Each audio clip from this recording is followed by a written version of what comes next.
Hi everyone, welcome to Sarkaria once again. तो इस video में आज हम डिस्कस करने वाले हैं कि नॉर्सेट 7 जो अभी पहले हो चुका है उसकी कट ऑफ कितनी गई थी, किस रैंक तक जो है हॉस्पिटल अलॉट किए गए थे एंड कौन सी रैंक तक किस कैटेगरी में जो है नर्सिंग ऑफिसर्स का सिलेक्शन हुआ था। तो उसको समझने से पहले हम ये देखेंगे कि आगे जो आपका नॉर्सेट 8 और नॉर्सेट 9 होने वाला है वो कब तक होगा। एंड आई होप कि आपकी जो उसकी तैयारी है वो काफ़ी अच्छी चल रही होगी। तो अभी मैं एम्स की वेबसाइट पर हूँ एंड यहाँ पर जब हम एम्स के कैलेंडर पर जाएंगे तो यहाँ पर फर्स्ट नंबर पे आपको दिख जाएगा recruitment examination for nursing officer नॉर्सेट 8 2025। ठीक है, तो आई होप ये चीज आपको यहाँ पर दिख रही होगी।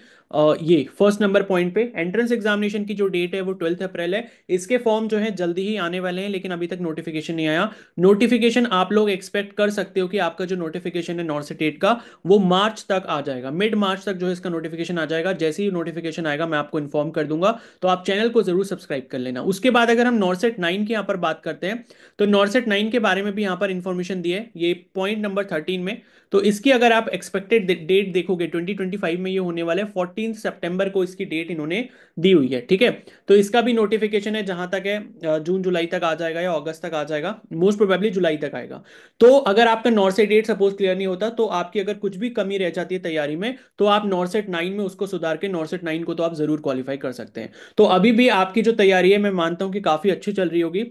बट ये है कि फिर भी अगर आपको तैयारी में थोड़ा सपोर्ट चाहिए एंड आपको अगर ये भी लग रहा है कि भाई मेरी नॉर्सेट 8 की जो तैयारी है वो इतनी अच्छी नहीं है और नॉर्सेट 9 के लिए मेरे को प्रिपेयर करना है, तो उसके लिए देखो यहाँ पर आपके लिए पीडब्ल्यू का जो नर्सिंग वाला है वो बहुत ही अच्छी अपॉर्चुनिटी लेके आया है। ठीक है, तो इनका एक हैवी डिस्काउंट चल रहा है। इनका एक बैच है जिसका नाम है नर्सिंग प्रो बैच। इसका जो प्रोमो है वो आप यहाँ पर सामने देख रहे होगे स्क्रीन पर। तो नर्सिंग प्रो बैच जो है और इसके साथ साथ एक नाइटिंगल रेगुलर बैच है जो कि नॉर्सेट 9 के लिए है। तो नॉर्सेट 9 की तैयारी अगर आपने अभी तक स्टार्ट नहीं करी तो इन बैचेस में एनरोल करके आप नॉर्सेट 9 की तैयारी अभी से स्टार्ट कर सकते हो। और जब आप ये बैच में एनरोल कर लोगे तो नॉर्सेट 8 की भी प्रिपरेशन चल रही है, फास्ट ट्रैक बैचेस भी चल रहे हैं, जिससे क्या होगा कि नॉर्सेट 8 में जो भी आपकी कमी रह गई उसके लिए आप एक क्रैश कोर्स टाइप का कुछ भी चाहते हो, एक फास्ट पेस पे आप जो रिवीजन करना चाहते हो, तो वो भी इसमें इंक्लूसिव होगा। तो अगर नर्सिंग प्रो बैच की मैं बात करूं तो इसमें आपको एक्सेस मिलेगा सभी नर्सिंग एग्जाम बैचेस का, चाहे वो नाइटिंगल रेगुलर हो, एग्जाम बूस्टर बैचेस हो एम्स नॉर्सेट 8 के लिए, 9 के लिए, और आरआरबी का स्टाफ नर्स बैच। ठीक है, जितने भी नर्सिंग के बैचेस चल रहे हैं, नर्सिंग ऑफिसर से रिलेटेड जितनी भी प्रिपरेशन चल रही है सभी बैचेस में वो आपको इस नर्सिंग प्रो बैच में मिल जाएगा। ठीक है, तो इसके काफी सारे अच्छे फीचर्स हैं कि भाई आपको मेंटरशिप सेशंस मिलते हैं, ठीक है, डाउट क्लियरिंग सेशंस मिलते हैं, तो काफी अच्छे यहाँ पर फीचर्स हैं। रिकॉर्डिंग्स आपको मिल जाएंगे, रिकॉर्डेड क्लासेस मिल जाएंगे, 24/7 इनका डाउट सपोर्ट है। तो बहुत सारे अच्छे फीचर्स हैं। तो अभी जो है इसका प्राइस काफी कम हो चुका है। इसका जो ओरिजिनल प्राइस है वो 35,000 है, बट अभी इस पर काफी ज्यादा ह्यूज डिस्काउंट चल रहा है एंड इसकी वजह से आपको ये कंप्लीट नर्सिंग प्रो बैच जो है सिर्फ और सिर्फ 6,999 रुपीज में मिल जाएगा। एंड अगर आप मेरा कूपन कोड HUT100 यूज कर लोगे तो आपको 100 रुपीज का ऑफ और मिल जाएगा। ठीक है, इसके बाद अगर मैं बात करूं एक और बैच है जो कि आपका नाइटिंगल रेगुलर बैच है। ये स्पेसिफिकली एम्स नॉर्सेट 9 को टारगेट कर रहा है। ठीक है, तो अभी आपने अगर नॉर्सेट 9 की तैयारी अपनी स्टार्ट नहीं करी है तो उस केस में आप इस बैच में एनरोल कर सकते हो। इसमें भी आपको सभी वो फीचर्स मिलेंगे जो आपको नर्सिंग प्रो बैच में मिल रहे हैं, जैसे कि इंटरेक्टिव डाउट सेशन हो गए, आपकी रिकॉर्डिंग्स हो गई, आपकी क्लासेस हो गई, आपकी 3D मॉडल बेस्ड क्लासेस हो गई, सभी कुछ मिलेगा। ठीक है, लेकिन ये सिर्फ जो बैच है ये सिर्फ और सिर्फ नॉर्सेट 9 को टारगेट करेगा एंड इसका जो प्राइस अभी के टाइम पर है डिस्काउंट के बाद वो 4,999 रुपीज है।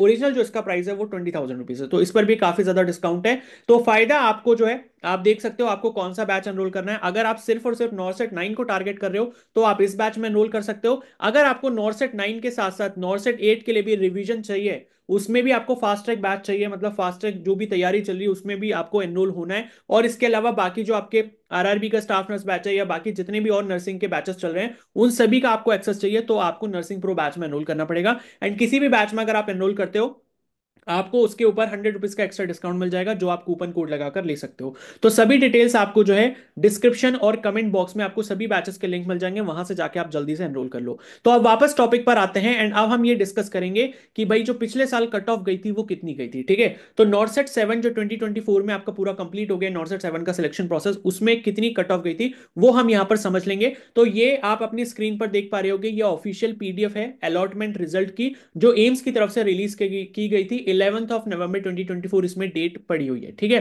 तो ये आपकी फाइनल अलॉटमेंट लिस्ट थी। अब इसमें क्या है, इसमें ये लिखा हुआ है, यहां पर आप देख सकते हो, इसमें मेंशन इन्होंने करा हुआ है कि the rank the rank wise list, ठीक है, the rank wise list of provisionally allocated institute या हॉस्पिटल। तो प्रोविजनली इसलिए ये लोग लिख देते हैं कि जैसे मान लो आप डॉक्यूमेंट वेरिफिकेशन के लिए जाओगे वहां पे, तो डॉक्यूमेंट वेरिफिकेशन अगर आपका 100% सब कुछ अच्छे से हो जाता है तो आपका जो आपको हॉस्पिटल अलॉट हुआ है वो आपको मिल ही जाएगा। लेकिन अगर किसी के डॉक्यूमेंट में कुछ प्रॉब्लम आ जाती है तो फिर उसका जो यहाँ पर जो प्रोसेस है वो वहां पर रुक सकता है, ठीक है, इसलिए यहाँ पर प्रोविजनली लिखा जाता है। बट आप मान के चलो कि कट ऑफ जो है वो इतनी गई है, ऐसा कोई कैंडिडेट होता नहीं है कि जो इतनी अच्छी पढ़ाई करने के बाद, तैयारी करने के बाद, इस स्टेज पे पहुंचने के बाद अपने डॉक्यूमेंट्स में कोई कमी रखेगा। तो वो कोई रेयर केस होता है, आप मान सकते हो कि 1000 कैंडिडेट्स में दो चार के साथ ऐसा हो सकता है, बट बाकी सारी चीजें मतलब सही सही चलती हैं। तो यहां पर अगर हम देखें कि भाई जो कट ऑफ है वो कितनी गई है, तो पहले मैं यहां पर बात करना चाहूंगा जनरल कैटेगरी की। भाई जनरल कैटेगरी में जो है यहाँ पर कितनी कट ऑफ गई है, ठीक है। तो ठीक है, सॉरी एक बार थोड़ा सा चेंज हो गया। तो यहां पर मैं आपको दिखा देता हूं, ठीक है। तो यहां आप देखोगे, मैं जब इस पीडीएफ में यू आर मेल करके जब सर्च करूंगा, ठीक है, तो अब आपको यहां पर थोड़ा सा विजिबल हो रहा होगा। ये यू आर मेल करके मैंने इस पीडीएफ में सर्च कर लिया, और मैं अगर यू आर मेल कीवर्ड डालता हूं, मतलब जनरल कैटेगरी में मेल जेंडर जो है, ठीक है, और उसके अगर लास्ट रिजल्ट पे जाता हूं, तो टोटल आप ऊपर की तरफ देख रहे होगे, राइट हैंड साइड में आपको दिख रहा होगा लिखा हुआ 45/45। मतलब 45 ऐसे कैंडिडेट्स हैं जो जनरल कैटेगरी से आते हैं, और वो मेल कैंडिडेट्स हैं जिनको यहाँ पर हॉस्पिटल अलॉट किया गया है। तो 45 यहाँ पर जनरल मेल की कैंडिडेट्स होंगी, इस वजह से 45 सीट्स जो है वो जनरल मेल कैंडिडेट्स को मिली है जिनको यहाँ पर हॉस्पिटल अलॉट किया गया है। तो यहाँ पर आप देखोगे लास्ट जो रैंक है 45th नंबर पे जो कैंडिडेट है उनकी रैंक है 806, ठीक है। तो आपको सामने यहाँ पर इजीली विजिबल होगा, ये इनका रोल नंबर है, ठीक है।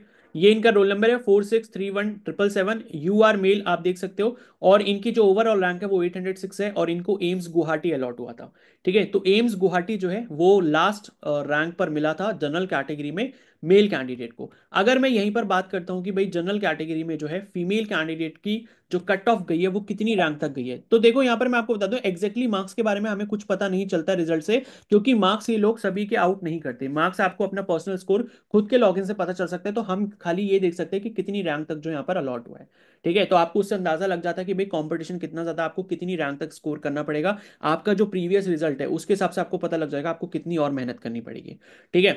यहां पर आप देखोगे यू आर फीमेल में टोटल 199 कैंडिडेट्स हैं, एंड ठीक है, एंड इसमें पीडब्ल्यूबीडी भी आ गया। तो इससे मैं थोड़ा सा ऊपर चलता हूं, तो हम जो है पीडब्ल्यूबीडी कोटा को इंक्लूड नहीं कर रहे अभी, हम सिर्फ यू आर फीमेल देख रहे हैं। तो जो ओपन कोटा से यू आर फीमेल कैंडिडेट है उसमें जो कट ऑफ यहां पर गई है वो रैंक आप यहां पर देख पाओगे 1206 दिख रही है। एंड यहां पर भी जो लास्ट एम्स अलॉट हुआ है वो एम्स गुवाहाटी हुआ है, ये इनका रोल नंबर मेंशन किया हुआ है, ठीक है। तो आई होप आपको ये चीज समझ आ गई होगी कि जनरल कैटेगरी और फीमेल जेंडर के केस में या फीमेल कैटेगरी में जो है कहां तक मिला है। और इसी में हम एक बार वो भी देख लेते हैं कि अगर पीडब्ल्यूबीडी सब कोटा है तो उसमें जो है कहां तक कट ऑफ गई है। तो ये आप देख सकते हो, ये आपको स्क्रीन पर दिख रहा होगा, इसमें गई है 6554, और इनको जो है एम्स ऋषिकेश अलॉट हुआ था पीडब्ल्यूबीडी सीट से, यानी कि पर्सन विद बेंचमार्क डिसेबिलिटी।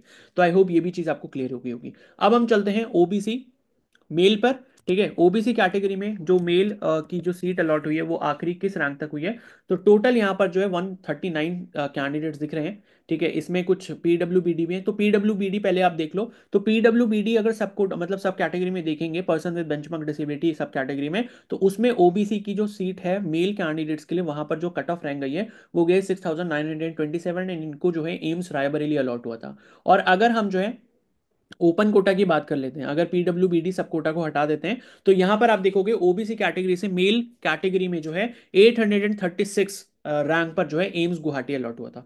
तो ये आपको हाईलाइट होकर विजिबल हो रहा होगा, ठीक है। तो ये बात हो गई ओबीसी मेल की। अब यहां पर हम बात कर लेते हैं ओबीसी कैटेगरी में फीमेल कैंडिडेट्स के केस में जो है कहां तक कट ऑफ गई है। तो टोटल 362 कैंडिडेट्स को ओबीसी से मिला है, फीमेल कैंडिडेट्स को सीट यहां पर।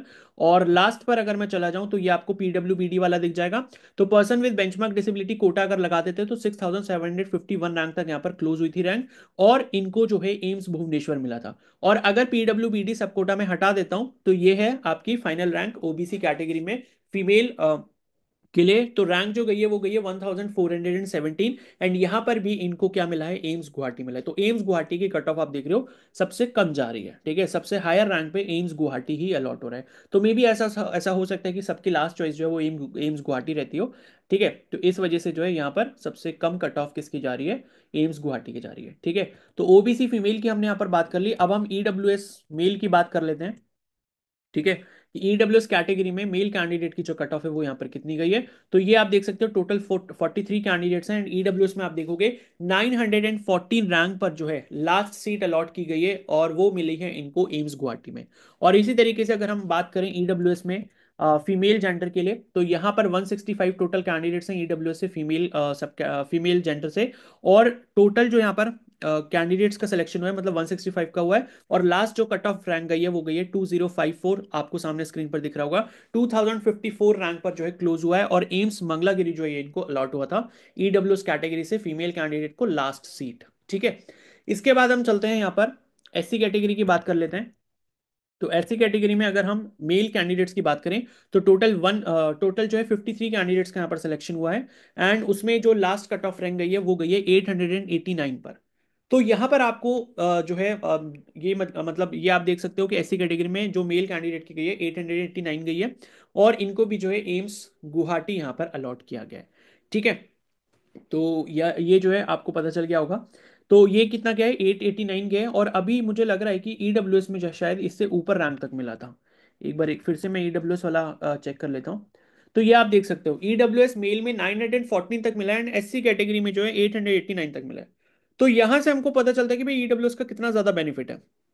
ठीक है, तो जो भी जनरल कैटेगरी से कैंडिडेट्स बिलोंग करते हैं उनको ये पूरी कोशिश करनी चाहिए कि वो अपना ईडब्ल्यूएस का जो सर्टिफिकेट है उसको जरूर बनाएं, और उसके रिजर्वेशन का फायदा जरूर लें। तो आप यहाँ पर खुद ही देख सकते हो ईडब्ल्यूएस मेल की जो कट ऑफ रैंक गई है वो 914 गई है, और अगर मैं वहीं पर बात करूं एससी कैटेगरी मेल कैंडिडेट की, तो यहाँ पर कट ऑफ 889 गई है। तो एससी कैटेगरी से भी ज्यादा ऊपर रैंक जा रही है ईडब्ल्यूएस में कट ऑफ की। ठीक है, तो ये बेनिफिट है ईडब्ल्यूएस रिजर्वेशन का। आई होप ये चीज आप लोगों को समझ आ रही होगी। ठीक है, अब इसी तरीके से अगर हम एससी कैटेगरी में फीमेल कैंडिडेट की बात करते हैं, तो यहां पर अगर हम कट ऑफ देखेंगे तो टोटल 155 कैंडिडेट्स का सिलेक्शन हुआ है, एंड कट ऑफ जो गई है वो गई है 2197, आपको सामने स्क्रीन पर दिख रहा होगा, और ओवरऑल रैंक जो ऑल इंडिया रैंक, और यहाँ पर भी जो है इस रैंक पर एम्स गुवाहाटी अलॉट किया गया। ठीक है, अब हम बात करते हैं यहाँ पर एसटी कैटेगरी की, और इसमें जो है मेल कैंडिडेट की बात करेंगे। ठीक है, तो टोटल 23 कैंडिडेट्स हैं, एंड 23 में जो है लास्ट जो पहले हम पीडब्ल्यूबीडी की बात कर लेते हैं, तो person with benchmark disability quota से जो है 6943 रैंक पर जो है लास्ट एम्स यहाँ पर अलॉट किया गया है, और इनको जो है एम्स ऋषिकेश मिला था। उसके बाद अगर मैं बात करूं सिर्फ एसटी कैटेगरी और मेल कैंडिडेट की, और उसमें अगर पीडब्ल्यूबीडी कोटा नहीं लगाते हैं, तो उसमें जो कट ऑफ रैंक आपको दिख रही होगी सामने स्क्रीन पर 3519, और इस रैंक पर जो है इनको एम्स देवघर मिला है। ठीक है, उसके बाद जो है अगर मैं यहाँ पर फीमेल की बात कर लेता हूँ, एसटी कैटेगरी में फीमेल कैंडिडेट को जो है कहाँ तक मिला है, तो यहाँ पर टोटल 65 कैंडिडेट्स हैं फीमेल कैंडिडेट्स जो एसटी कैटेगरी से हैं, जिनको यहाँ पर एम्स अलॉट हुआ है, एंड लास्ट जो कट ऑफ रैंक गई है वो गई है 3430 रैंक, एंड इस पर इनको जो है एम्स मंगलागिरी अलॉट हुए हैं। ठीक है, तो यहाँ पर जो है मैंने सभी कैटेगरीज के सब कैटेगरी भी हमने डिस्कस कर ली पीडब्ल्यूबीडी, तो सभी कैटेगरी में मेल और फीमेल कैंडिडेट्स की कट ऑफ रैंक हमने देख ली है, तो इससे आपको एक आइडिया लग गया होगा कि अगर आपने पिछले साल पेपर दिया है, एग्जाम दिया है, उसमें जितनी आपकी रैंक आई है, और फाइनल सिलेक्शन आपको जो है किस रैंक तक लेकर जाना है, तो आपको ये पता चल जाएगा कि भाई आप जो है अपनी तैयारी किस तरीके से अच्छे से कर सकते हैं। ठीक है, तो फिलहाल मैं आपको एक बार फिर से बताना चाहूंगा कि भाई पीडब्ल्यू का जो नर्सिंग वाला है बहुत ही अच्छी अपॉर्चुनिटी लेकर आया है। अगर आप एम्स नॉर्थ से को टारगेट कर रहे हो, चाहे वो 8 वाला कर रहे हो, 9 वाला कर रहे हो, 8 वाले के लिए भी अगर आपने अच्छे से अभी तैयारी नहीं करी है, तो उसमें भी आपको फायदा हो जाएगा अगर आप नर्सिंग प्रो बैच ले लोगे। और अगर स्पेसिफिकली आपको सिर्फ और सिर्फ जो है एम्स नॉर्थ सेट 9 की प्रिपरेशन करनी है, तो आप जो है ये जो है नाइटिंगेल रेगुलर बैच ले सकते हो, जो कि सिर्फ आपको 4999 रुपीज का पड़ेगा। ठीक है, एंड आपको मैंने कूपन कोड बताई दिया है, मैं एक बार फिर से यहाँ पर मेंशन कर देता हूँ। तो कूपन कोड जो आपको यहाँ पर लगाना है वो यहाँ पर HUT100, तो HUT100, जब आप ये कूपन कोड लगाओगे तो आपको जो है 100 रुपीज का डिस्काउंट मिल जाएगा, तो 100 रुपीज आपको इंस्टेंट ऑफ हो जाएंगे। तो जिसको भी तैयारी करनी है जितना जल्दी हो जाए एनरोल कर लो, एनरोल करने के बाद अपनी तैयारी को शुरू कर दो, एंड जितनी जल्दी स्टार्ट करोगे उतनी जल्दी फिनिश करोगे। आई होप ये बात आपको समझ आ जाएगी, एंड तब तक के लिए आप जो है इस वीडियो को लाइक कर दो, शेयर कर सकते हो अपने दोस्तों के साथ, और अगर आप इस चैनल पर नए हो तो सब्सक्राइब कर लो और बेल आइकन को प्रेस कर लो। Okay, so thank you and have a nice day.